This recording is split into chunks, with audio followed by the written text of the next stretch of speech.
Good morning friends, welcome back to my another video. সকালে ঘুমের থেকে উঠে গেছি, এখনও স্নান করিনি, করব তার আগে অল্প গাছটাকে জল দিচ্ছি আর বাসি কাজগুলো সেরে নিচ্ছি বাড়ির। দেখো, গাছটা অনেক দিন ছিলাম না তো বাড়িতে, তার জন্য জলও দেওয়া হয়নি আর অনেক পাতা মরে গেছে। গাছটা কিন্তু আমার জন্য ভীষণ লাকি, তাই এটাকে অনেক দিন থেকে যত্ন করে রেখেছি।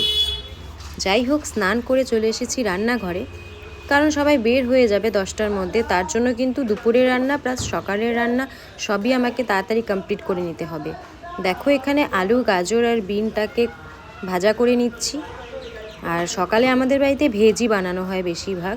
আর এখানে দেখো, বাঁধাকপিটাকে একটু মটরশুঁটি আলু দিয়ে ভেজে নিচ্ছি। তো মোটামুটি এদিকে রান্না কমপ্লিট, ডালও হয়ে গেছে আর টুকটাক ভাজা আর ভাত হয়ে গেছে। বাঁধাকপিটা বসিয়ে দিয়েছি আর এদিকে একটু চা বসিয়ে দিয়েছি। চাটা আগে খাওয়ার টাইমই পাই না, কারণ চা খেতে গেলে এদিকে রান্নাবাড়িটা দেরি হয়ে যাবে। তার জন্য চাটা রান্নাটা হওয়ার পরেই আস্তে ধীরে খাবো। তো ফাইনালি রান্নাঘরের কাজ কমপ্লিট করে এসে চাটাও খেয়ে নিলাম। চাটা না খেলে মাথাটা একটু ধরে আমার, কারণ চাটা খাওয়ার অভ্যেস হয়ে গেছে এখন। চা আমার দুবার লাগবেই, সকালে একবার, বিকালে একবার। চাটা না খেলে না কেমন জানি একটা লাগে, মাথাটা ব্যথা উঠে যায়। তো অনেক ট্রাই করি না খাওয়ার, বাট ধরো কোনো দিনও বিকেলবেলা চা খাই না, বাট তারপরে কি হয়, 8টা সাড়ে 8টার দিকে আমাকে চাটা খেতেই হয়। ওই বললাম, মাথা ব্যথা উঠে যায়। তো এদিকে ঘরটাকে অল্প ঝাড়ু দিয়ে নিচ্ছি, তারপরে মোছামুছি কাজ তো আছেই। আর ঘরের এই সমস্ত কাজ করতে না আমার বেশ ভালোই লাগে। তো অনেকে আছে দেখো, ঘরের কাজ না করে না জিমে গিয়ে ফিট রাখে নিজেকে, মানে টাকা খরচা করে জিমে গিয়ে ফিট রাখে। তো আমি মনে করি জিমে যাও ঠিক আছে, বাট বাড়ির যতটুকুন কাজ আছে না, নিজে করাই ভালো। তো আমার কিন্তু বাড়িতে কোনো এখন পর্যন্ত হেল্পিং হ্যান্ড নেই, আর আমরা যেখানে থাকি সেখানে সেরকম কাজের মানুষও পাওয়া যায় না। তার জন্য আমি আর আমার শাশুড়ি মিলে যতটা পারি দুজনে ভাগাভাগি করে কাজটা করে নিই। মেয়েকে স্কুলে যখন দিব তখন জানি না, তখন হয়তো দরকার পড়তে পারে, কারণ তখন তো আর মানে সম্ভব হবে না আমার পক্ষে একা হাতে সমস্তটা সামলানো। কারণ সকালে ঘুমের থেকে উঠেই ওকে নিয়ে দৌড়াদৌড়ি শুরু হয়ে যাবে। তো দেখো, জামা কাপড় নিয়ে উপরে যাচ্ছি, মেয়েও কিন্তু আমার সাথে সাথে উপরে যাবে। মানে ওটা ওর হ্যাবিট হয়ে গেছে, আমাকে দেখলেই হলো, আমি যখনই যাব উপরে ওই আসবে, উপরে ছাদে এসে অল্প খেলাধুলা করবে। তো দেখো ড্রেসের অবস্থা দেখো, প্যান্ট পরেছে, উপরে টপ পরেছে একটা, তার উপর আরেকটা ওর বাবা ড্রেস এনে দিয়েছিল, সেই ড্রেসটাকে পরেছে। দেখো উপরে একটা সাইকেল রাখা আছে, ওটাকে তো চলাতে পারেই না। আর এদিকে দেখো ফুল গাছগুলো হচ্ছে, কিন্তু বললাম না, ওই সময়ের অভাব, ভালো করে যত্ন করতে পারছি না। তাও ফুল ফুটেছে। আর এদিকে দেখো কতগুলো কুল রাখা আছে, কুলগুলো শুকিয়ে গেছে, তো খাওয়া হয়নি কুলগুলো। আগে অনেক খেতাম, এখন আর খাওয়া হয় না। দেখো দেখো ফ্রেন্ডস, দেখো ও হচ্ছে এত বড় হয়ে গেছে, তাও হচ্ছে এই সাইকেলটা চালাতে পারে না।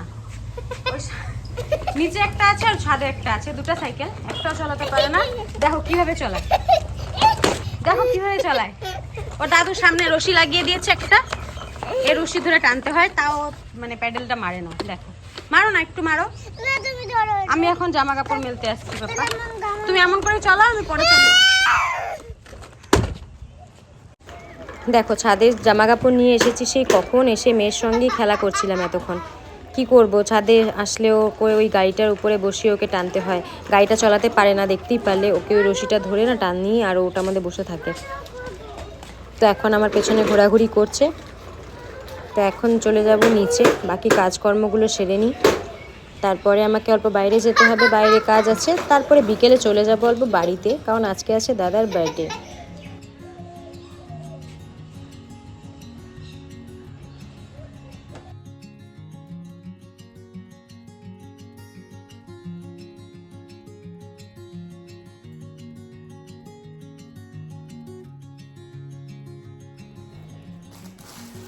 তো ফ্রেন্ডস দেখো, অনেক দিন আগে আমি মিশো থেকে একটা শাড়ি অর্ডার দিয়েছিলাম, মানে আমার একটা প্রোগ্রাম ছিল, তো ভেবেছিলাম ওখানে যাওয়ার জন্য একটা শাড়ি অর্ডার দিই। বাট প্রোগ্রাম শেষ প্রায় আজকে 10 দিন হলো, আজকে এসেছে। দেখো এখন এটা আমি কী করব, বাট যাই হোক এসেছে, অল্প খুলে দেখি কেমন এসেছে শাড়িটা। আমি কিন্তু এখনও সিল প্যাক খুলিনি, দেখো।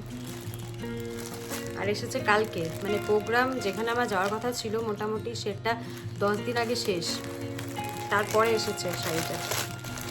এখন দেখবো। আর শাড়িটা যেটা ফটোতে দেখেছিলাম খুবই সুন্দর লাগছিল। জানি না এখন কেমন এসেছে, যদি দেখি।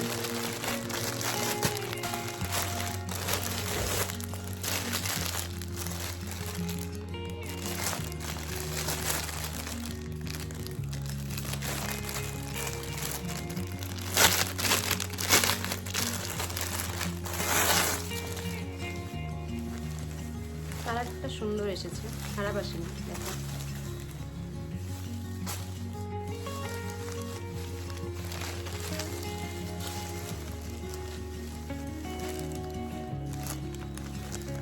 দেখো অতটা খারাপ আসেনি, সুন্দরই এসেছে।